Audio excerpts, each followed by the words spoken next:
Pemberitaan baru muncul dari perang Israel di Gaza dilaporkan bagaimana total 30 anggota tentara Israel atau pasukan pendudukan Israel atau IDF membelot dan mematuhi perintah invasi darat di kota Rafah, Gaza. Media Israel, Channel 12 melaporkan para prajurit IOF mengaku kelelahan dengan perang.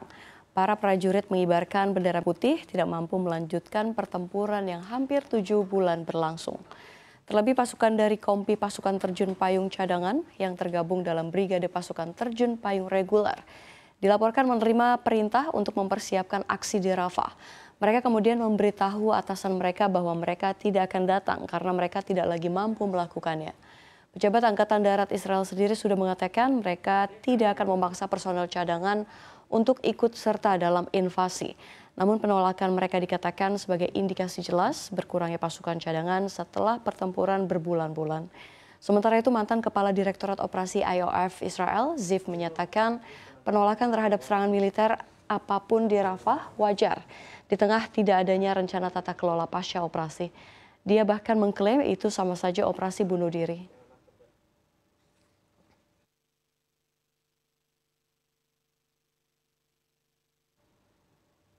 Beberapa restoran cepat saji di dunia mengalami kemunduran konsumen, misalnya Starbucks yang mengumumkan penurunan mengejutkan dalam penjualan toko untuk kuartal terakhirnya. Imbasnya sahamnya turun hingga 17% hingga Rabu pada 1 Mei. Pizza Hut dan KFC juga melaporkan menyusutnya penjualan di toko yang sama. Bahkan McDonald's mengatakan mereka telah mengadopsi mentalitas berjuang di jalanan untuk tetap bersaing dalam mendapatkan pengunjung. Selama berbulan-bulan para ekonom memang telah memperkirakan konsumen akan mengurangi pengeluaran mereka. Ini dilakukan sebagai respons terhadap kenaikan harga dan suku bunga. Menurut Biro Statistik Tenaga Kerja di Amerika Serikat, biaya makan di restoran cepat saji meningkat lebih cepat dibandingkan biaya makan di rumah. Harga untuk restoran dengan layanan terbatas naik 5% year-on-year pada bulan Maret. Sementara harga bahan makanan meningkat lebih lambat. Di sisi lain ada faktor lain yang membuat penjualan restoran cepat saji tersebut terjun. Ini terjadi setelah munculnya seruan boikot perusahaan-perusahaan yang terlihat terlibat dan mendukung pasukan pertahanan Israel atau IDF dalam perang yang terjadi di Gaza sejak Oktober 2023 lalu.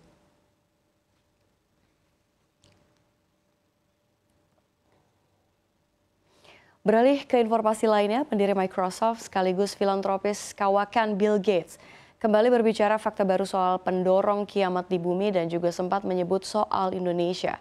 Hal ini diungkapnya dalam blog pada Februari lalu. Ia membeberkan fakta bahwa setiap tahun aktivitas di bumi menghasilkan 51 miliar ton gas rumah kaca.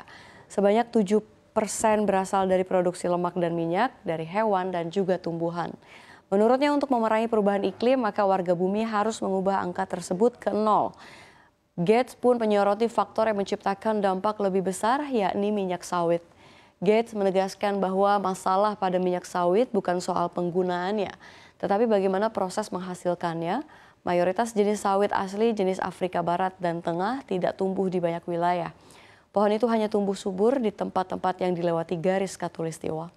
Gates mengatakan sudah ada perusahaan-perusahaan yang mencoba mengatasinya, salah satunya C16 Bioscience yang berupa membuat alternatif minyak sawit. Sejak 2017, Gates mengatakan C16 mengembangkan produk dari mikroba ragi liar menggunakan proses fermentasi yang tidak menghasilkan emisi sama sekali.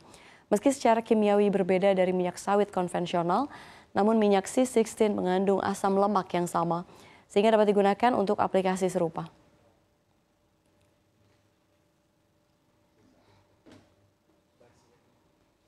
Kita ke informasi domestik, kabar baik bagi para aparatur sipil negara alias ASN. Pemerintahan Presiden Joko Widodo telah menetapkan jadwal pencairan gaji ke-13 bagi aparatur sipil negara yaitu pada Juni 2024. Jadwal ini telah dituangkan dalam Peraturan Pemerintah Nomor 14 Tahun 2024 tentang pemberian tunjangan Hari Raya Gaji ke-13 kepada aparatur negara, pensiunan, penerima pensiun, dan penerima tunjangan tahun 2024.